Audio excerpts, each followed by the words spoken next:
Alors, donc là, je répète le schéma simple. Donc, on va symboliser tout simplement le schéma. A infini par rapport à S1, ça nous donne F'1. Par rapport à S2, ça va me donner F'. Donc, et aussi l'objet F par rapport au système 1, il va me donner F2 qui nous donne une image tout simplement à l'infini. On note S1, F1, c'est F1. S1, F'1, c'est F'1. S2, F2, c'est F2. S2, F'2, c'est F'2. Delta, si vous voulez, c'est F'1, F'2. Donc, qu'on a vu sur les systèmes centrés. Les quatre relations des systèmes centrés, on va les mettre devant nous. La relation F1, F, la relation F'2, F', la relation de la distance focale H', F', et la relation de la distance focale objet H, HF. Donc, on a les relations qu'on a obtenues via les systèmes centrés. Bien. Si je m'intéresse à la position de F' par rapport au système 2, donc c'est-à-dire je calcule la distance, si vous voulez, algébrique, si vous voulez, S2, F', il est égal à S2, F'2, donc je vais intégrer F'2, plus F'2, F'. Or, je connais F'2, F'. Donc, chaque fois, je cherche à intégrer des points de manière à revenir sur les formules qui sont là. Donc, S2, F', je le connais, hein, S2, F', c'est F'2. F'2, F', je connais, puisque c'est donné par les quatre relations. Donc, par conséquent, S2, F', il est égal à F' moins F2, F'2 sur delta. De la même manière, je vais calculer S2, H. Voilà, donc on va calculer, donc si vous voulez, S2, H', il est égal à S2, F' plus F', H'. F', il est donné par la relation qui est là. Donc, le S2, F', donc quelle est la relation qui va me donner ce S2, F'?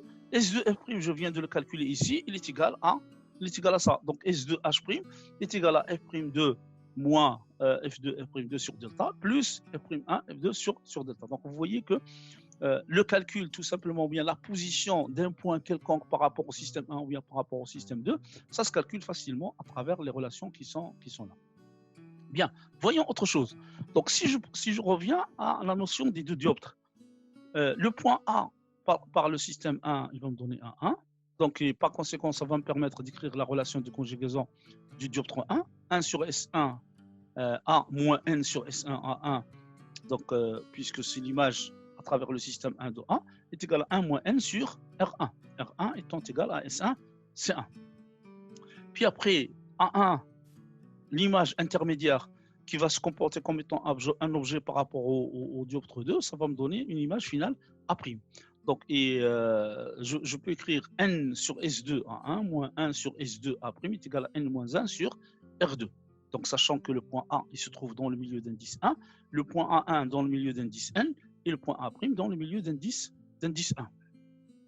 Si je fais, si vous voulez, si je cherche la distance focale, si vous voulez, correspondant au milieu 1, ben, tout simplement, je projette l'objet à l'infini, je vais trouver que la distance focale F'1 est égale à NR1 sur N-1.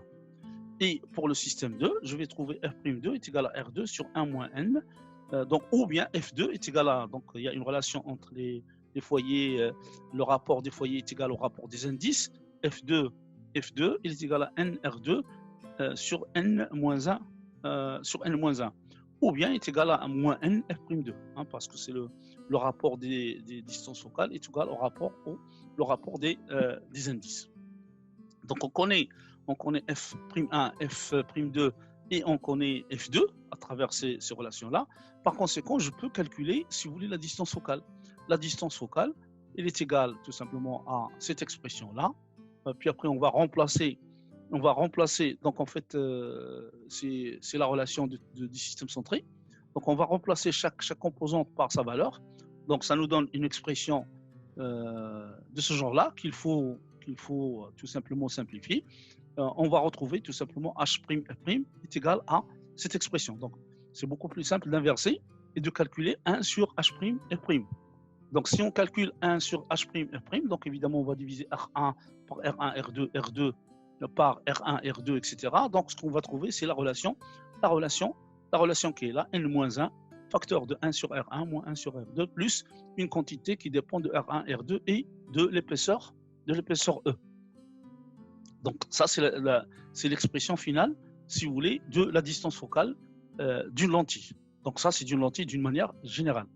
Bon, si le terme n-1 au carré E sur n R1, R2 est négligeable, tout simplement, c'est-à-dire si ça tend vers 0, 1 sur la distance focale est égal à n-1, 1 sur R1 moins 1 sur R2, on dit tout simplement que la lentille est immense. Donc ça revient à dire tout simplement que S1 et S2, c'est-à-dire l'épaisseur, elle est négligeable devant les rayons de courbure R1 et R2. Donc il y a une condition pour que la lentille soit mince. Bon, de là, on va chercher la relation de conjugaison d'une lentille. Évidemment, donc on va essayer de chercher la relation de conjugaison d'une lentille. Pour cela, on va utiliser les formules de conjugaison qu'on connaît, celle du dioptre sphérique avec origine au sommet. Donc on considère un dioptre sphérique, si vous voulez, l'association de deux dioptres sphériques de centre, si vous voulez, O, puis après de sommet S1, S2. Donc on va considérer tout simplement que la lentille il a un indice N, puis après il est plongé dans un indice N'. Donc je vais avoir par la suite une relation de conjugaison N sur SA moins N' sur SA' est égal à N moins N' sur SC. Donc s'il s'agit d'une lentille par O, N sur OA moins N' sur OA' est égal à N moins N' sur OC est égal à N moins N' sur R. Donc appliquons ça, si vous voulez, d'une manière globale aux deux dioptres qui représentent tout simplement la lentille.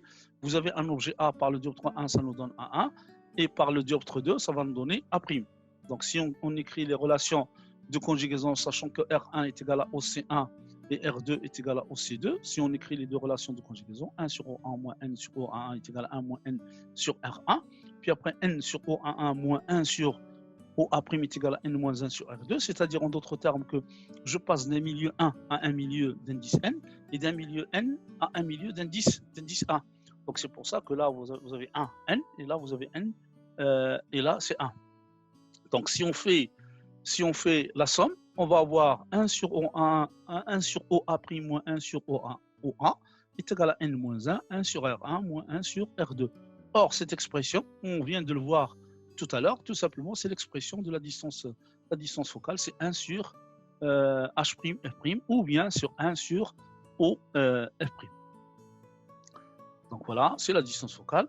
La distance focale image, lorsque OA tend vers l'infini, ça nous fait 1 sur O, F' est égal à 1 sur F' est égal à N moins 1, 1 sur R1 moins 1 sur R2.